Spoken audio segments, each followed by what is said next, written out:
Good morning, and thank you for the opportunity to speak to you at this most important meeting. The year 2022 has been fraught with multiple crises stemming from war and climate change, while the world recovers from the global pandemic. Last week, I visited Ukraine, where I met some of the millions of families uprooted, destroyed infrastructure, homes turned to rubble, and essential services disrupted. Over 6.9 million people are internally displaced, and more than 7 million others have fled outside Ukraine. Meanwhile, in Pakistan, we have seen rainfall 2.7 times the national 30-year average, causing widespread flooding and landslides, impacting the livelihoods of over 33 million people. In Somalia, we are witnessing a country at a breaking point. With the fifth failed rainy season imminent, the drought has forced over 1 million people to leave their homes in search of water, food, and humanitarian services. The turmoil we have seen in the world has resulted in a significant increase in displacement in recent years, and more people in vulnerable situations experiencing food insecurity. At the same time, the world is becoming more mobile, despite the unprecedented border closures catalyzed by the COVID-19 pandemic. As of 2020, an estimated 281 million people were living in a country different from their country of birth. As we emerge from the pandemic, a number of developed economies are experiencing labor shortages, while developing countries grapple with a fragile economic recovery that has left many migrants and returning migrants out of work, raising the risk of exploitation. Migration is now just a whole-of-government issue, but not just that, but a whole-of-society issue. The humanitarian and development challenges we face today far exceed the capacity of traditional actors. We cannot resolve new and emerging issues without support from and partnership with the private sector. The private sector is both partner and stakeholder, offering unique skills, knowledge, expertise, and resources for tackling today's pressing humanitarian and development challenges. IOM has seen the private sector contribute record-breaking donations of services and products such as life-saving technology, housing, and additional support to displaced persons and the communities that host them around the world. This collaboration is ever more important today. In addition to offering humanitarian support, we also see immense value in working with the private sector in order to build sustainable migration pathways that uphold the rights of migrants. Migrants and displaced populations bring diverse and important skills and knowledge that are key for a productive economy. Safe and orderly labor migration and the effective inclusion of migrants and refugees can contribute to businesses' sustainability and productivity. Research indicates that labor markets will need different skill profiles by 2030, as the technology that underpins key sectors such as agriculture, manufacturing, and finance rapidly develops.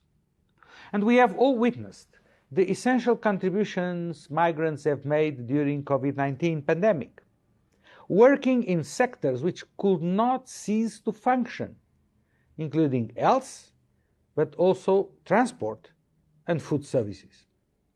We see migration as a key lever in building sustainable solutions to the challenges presented by the rapid changing future of work and attaining the Sustainable Development Goals.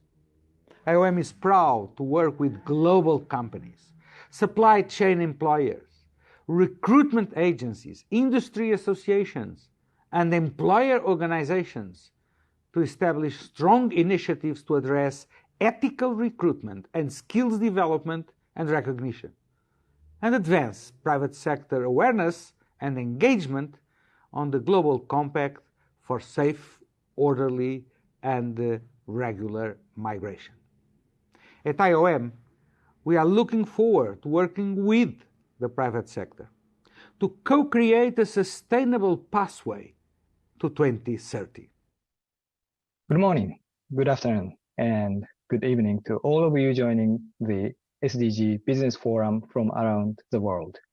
My name is Norishika Kanye, one of the scientists currently working on the 2023 Global Sustainable Development Report to be launched next year. It is my great pleasure to address you today and share with you some highlights from the scientific community on the important topic of human well-being and capabilities. In the Global Sustainable Development Report, we have developed a model on different phases of transformation, namely emergence, acceleration, and stabilization. In the phase of emergence, there are C's for transformation to achieve the SDGs. Some of them are grown to enter into acceleration, while others do not continue growing and not accelerated for expanding through societies. Examples of emergence phase of action can be found in venture companies. This example is a product of a young entrepreneur, Karita Sepper from Finland. She developed a backpack with solar power and e-learning device. While you walk to the school, it charges a battery. When you arrive at the school, you can use a battery to use your computer or make presentation by using the projector. It is already used in some developing countries with the support of UNICEF or NGOs. Another example. This example won the STI for SDGs award by Japan Society and Technology Agency. They developed a piano that can be used by all people, including people with disabilities and elderly, so no one will be left behind. They have developed a piano with an automatic accompaniment function, in which the accompaniment and pedals follow automatically when a melody is pressed with one finger. Both examples show that there are emerging actions that can make transformation towards attaining the SDGs. But the next question is how to accelerate such actions and make the transformation at societal level. Considering the amount of effort required to reach the SDGs, the acceleration phase is extremely important. A key in this phase of transformation is partnership, including business partnership with national or local governments. Actions are accelerated when supported by financial policies such as subsidies or tax reduction. In Japan, there is a scheme in which local governments identify SDG positive companies and help developing them by providing public support or help matching business partners. Actions are also accelerated if sustainability standards are set. International certificate schemes such as Fair Trade and FSC are among such examples. Sustainability Investment Index is also considered as another example. If a company is large and influential, they have accelerated actions by setting standards and require their suppliers to comply with them. Some companies have been requiring 100% renewables to suppliers by 2025. These are only a few examples of transformation practices. Business has a crucial role to play in ensuring the well-being and capabilities of people in their workforce, as well as people in the larger community they serve. I look forward to hearing from you about all the concrete business solutions and best practices to advance this course. I wish you successful discussion. Thank you. Well, thank you very much indeed. And we're now going to be hearing from Jeremy Hymans, who's a co-founder and CEO of Purpose, which is a public benefit corporation based in New York that essentially tries to mobilize people around the world using online platforms and other types of engagement tools to get a better world, essentially. So Jeremy's got a very long and industrious background, but perhaps you can start by telling us, Jeremy, you became first famous for pioneering this idea of new power. What exactly is that, and what does it mean in practice? Good to be with you all, and look forward to this conversation, Gillian. New power was really an idea that I coined with Henry Timms, who is the founder of Giving Tuesday and now runs the Lincoln Center. What we were trying to do with that work was sort of explain these chaotic changes that were happening in a world of kind of ubiquitous connectivity, where everybody has the ability now to participate, and with these very large technology platforms kind of mediating that participation. And the idea of new power was to really kind of contrast it. So, old power, power as currency, all that very familiar exercise of power, top down, leader driven, based on what you know, what you own, what you control that others do not. And we wanted to contrast that with the form of power that arises out of mass participation and these new models for peer coordination. Tends to be more effective in open ecosystems. It uploads, it shares. And if you think of old power as currency, this thing you hoard, you think of new power as power that works more like a current, and something that's like a surge of energy that gets more powerful the more people participate, but that isn't something you can hoard. It's something you need to learn how to channel. But I mean, I think the one of the key implications of our work is that this isn't necessarily a good thing all the time, or even a lot of the time. And I think that's a part of what we're living through in 2022. Right. I mean, it sounds a bit abstract. So let's take a very specific, concrete example that we've all lived through, which is COVID-19.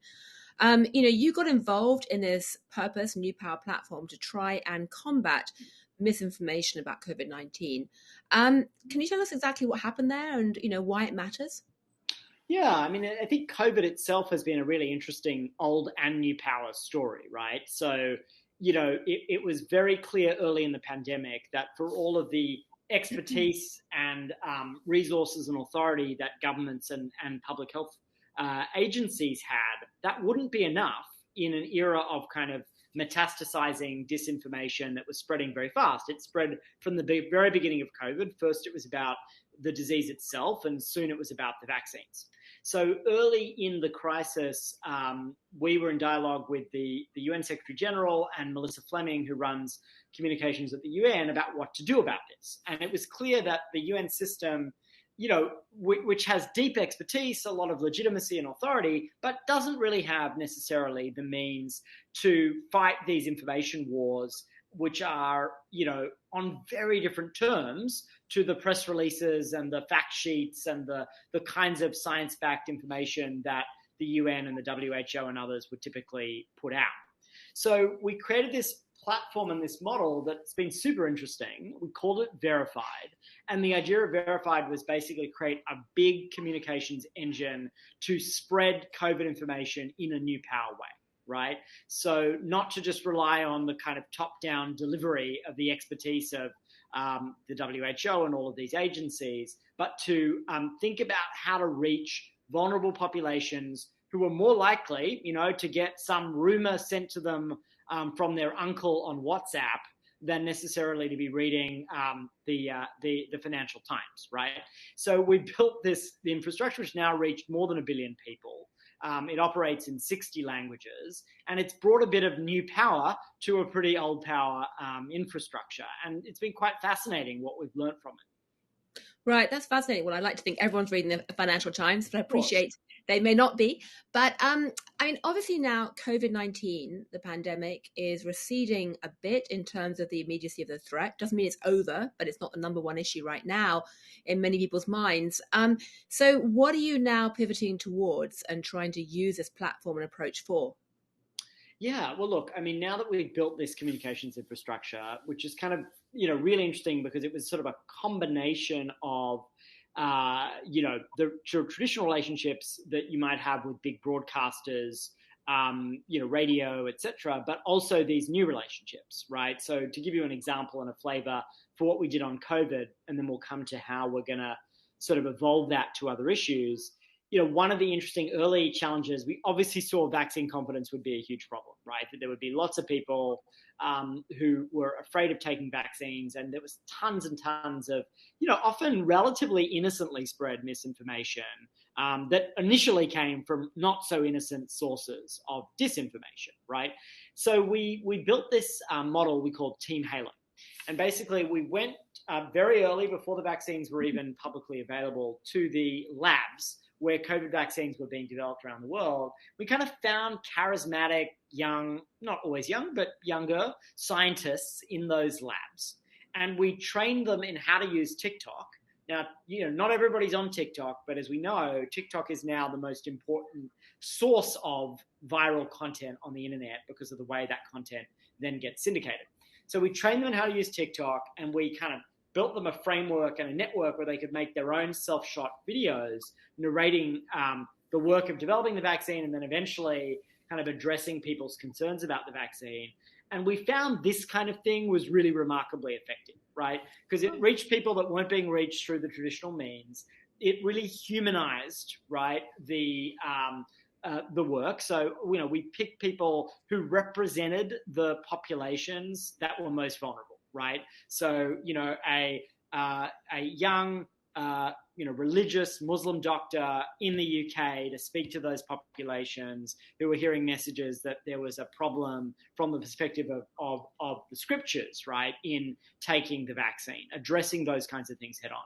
So we call that a kind of trusted messenger strategy, but that, which is as old as Methuselah, but in the context of these new models, that isn't about, big celebrities or, getting some A-lister to do it. It's actually about finding people who are much closer and more credible.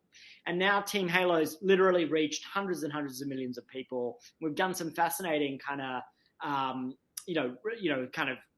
randomized control studies that really show that this sort of strategy measurably moves people more on issues like vaccine confidence than, the more traditional, like, here are the facts kind of expert-driven content. So this is experts, but with this new approach. And so as we think about other global challenges, right, I mean, obviously, this is kind of needed on information wars on so many issues, right? We're seeing that on the Ukraine. It's obviously a huge challenge in climate, not because people like the people listening to the SDG Business Forum aren't already sold on the need for climate action, but the fact that many of the governments we most need to act have political constituencies in those countries who are still deeply skeptical or who have reasons for resistance or who don't want to accelerate the energy transition. And so finding ways to reach those audiences, it might be farmers in India, it might be small business owners in Indonesia, people that matter, right, to those governments. That's the sort of work that we're doing. So we're now building Verified to be a global multi-issue communications infrastructure under the leadership of Undersecretary General Melissa Fleming. So that's fascinating. So it's a kind of bit of a, if you can't beat them, join them kind of approach. If you can't manage to counter Twitter messages or TikTok messages in a traditional way, you're going to try and use TikTok yourself. Can you use that to try and help businesses get engaged to a greater degree in the climate challenges and the SDGs? Because what you're seeing in a place like America, where I live, is a massive backlash right now against so-called woke business, woke capitalism. And I'm curious, can you, basically go against the woke capitalist, attacks, if you like? It's a super interesting question. I think the dynamics in the US are not quite unique. There are echoes of them in other parts of certainly the West, but there's something relatively unique and slightly deranged about aspects of the debate about US business, right? I think there's a lot to unpack there. So one is that I think what you see happening in US businesses, the big debates about values, demands from employees, but now this backlash from the right, is a microcosm of the larger social media dynamics. And it shows how permeable these businesses are, particularly with young employees now really expecting, companies to be places where they can also live, truly live and embody their values, right? And that's a culture clash in and of itself. So in terms of what, how to manage through those dynamics, like from my perspective, some of that is a bit of a sideshow, right? It's a culture war sideshow where the right is using this as fodder because sometimes it does get a little absurd. And, within these organizations, these are really important debates. But to me, what's the problem with the kind of woke business debate is actually that we need to be much more focused on what the businesses are actually doing, and not just on like their business practices and whether they get, tick certain relatively easy to tick boxes around, what they're doing on ESG, but actually what their core economic engines are doing for the world, right? And to underscore that, there's not a lot that I agree with Elon Musk on these days, but like one thing that I think he rightly pointed out was the utter absurdity of oil companies being more highly rated in some of these indexes than a company that is fundamentally engaged in making renewable energy and electric cars. Like, it just doesn't make sense. It doesn't pass the smell test, right? And to me, that is a symptom of the larger problem, which is there's now so much rhetoric and so much sort of soft infrastructure, right, around this, but the kind of the hard realities are sort of somehow being ignored in this sea of talk. And, as a person who started a company some years ago called Purpose, before that word was fashionable, I'm very aware of the talk, but I'm relatively skeptical of a lot of it. Right. So is there any way to make the SDGs have more public resonance? Because, a lot of people who are outside this particular community who are watching or taking part in Unger Week this week would say, well, it all sounds a bit hippy-dippy and worthy. Does it actually mean anything? Can you find ways to try and get better communication around that as well? Yeah, I mean, look, I think at the end of the day, it's not clear to me that it doesn't mean the SDGs doesn't necessarily as a concept need to be famous to a regular person on the street in some of the countries where it matters most. What matters is that the SDGs are actually taken seriously by governments, by businesses, by the actors that matter and that we're talking about today. And I think in that respect, it's been perhaps more successful even than we thought it might be. I think there was a lot of legitimate concern in that transition from the Millennium Development Goals to the SDGs, that the SDGs would just kind of, not land, right? I do think they're landing as kind of a framework for a lot of organizations. And, I think there's real utility in that. So I'm not sure that our energy should go toward popularizing them as a thing. I think where our energy should probably go is more to pushing corporates more strongly on the commitments themselves, right? So to illustrate that, on climate, right, it's wonderful that all of these companies are making 2050 net zero commitments or even 2035 net zero commitments, but we all know that that's far, far longer than the normal tenure of a major corporate CEO. So where the pressure should be is what the commitments are over a 5-year time horizon and how ambitious those should be. And so some of this scaffolding helps us do that, and some of that scaffolding actually gives leaders a place to hide, right? And I think we just have to be really aware of that. Right. And do you think you should be engaging more with naysayers as well? I mean, we've only just got about in the last minute or so. I mean, that we should go directly out to people who don't actually want to hear about this? Yeah, I mean, I think that when our work at Purpose, right, I mean, one thing we figured out a while ago was just engaging the progressive base is, a very, very low return strategy. It might feel good to be around people you agree with. I think often when taking on big issues in the kind of public campaigning work we do, it's not really about the hardcore naysayers, right? Those people are hard to convince, but it can be about the persuadable segments, right? Who have legitimate fears or concerns, who don't necessarily relate to the language that progressives might use to talk about this, or the language, for that matter, that technocrats use, right? And so if you can find a way to persuade someone, let's say, our work on climate, we worked with conservative Catholics in Poland because they're the constituency that really matters. We found a way to speak to that issue in terms that religious folk could relate to, which is really different language, right, to the language that that you might hear here at UN Week. So these are the kinds of strategies we're interested in, and so less about the hardcore opponents, more about the kind of the persuadable segments that see the world differently, but where there's a real opportunity to engage. So a core message is basically get out of our bubbles and actually get creative about how we actually interact and spread the message and things. So thank you very much indeed, Jeremy.